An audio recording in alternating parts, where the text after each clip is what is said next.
Médecins sans frontières dispense des soins d'urgence à travers le monde depuis 40 ans. L'ONG aide les populations en danger, indépendamment de toute pression politique.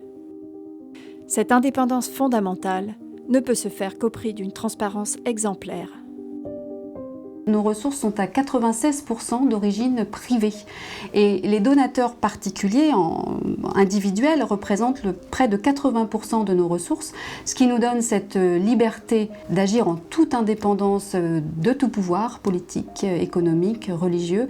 Et c'est vraiment fondateur de l'action d'MSF. On la retrouve dans la charte des Médecins sans frontières. Dès l'origine, ça fait 40 ans que c'est au cœur de notre action, cette indépendance. Nous dénonçons, dans certains contextes, des entraves à l'accès aux soins pour nos patients. Nous dénonçons les conditions dans lesquelles nos équipes médicales exercent leur métier. Donc c'est le besoin qui dimensionne la réponse à l'urgence qu'il faut apporter, et en fonction de cette urgence, nous collectons des fonds de manière appropriée, adaptée. Et sur le terrain humanitaire, Médecins sans frontières se démarque.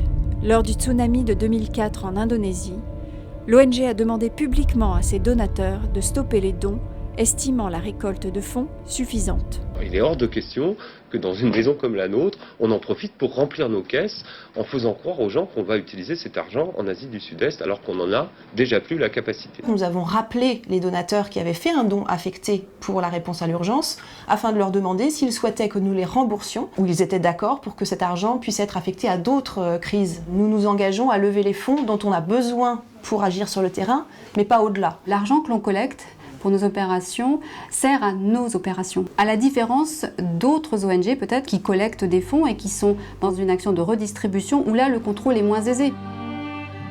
Médecins sans frontières agit sur le terrain haïtien depuis les années 90. À cette époque, Port-au-Prince est en proie à une guerre des gangs ravageuse. Et lorsqu'en 2010 le séisme frappe le pays, l'ONG est déjà sur place.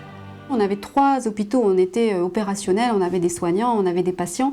Tout cela a été terrassé par le tremblement de terre. Déjà, le système de santé était plutôt défaillant. Ça n'a fait qu'aggraver une situation qui renforçait notre raison d'être présent et acteur vraiment de façon très marquante. Dans la phase qui a donc suivi le séisme, nous avons publié tous les 3 mois des rapports détaillés sur les actions opérationnelles d'MSF.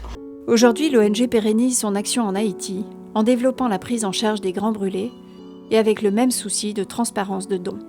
100% des dons qui seront collectés seront affectés à cette mission en particulier. C'est un engagement formel qu'on prend auprès des donateurs puisqu'il s'agit d'un don fléché.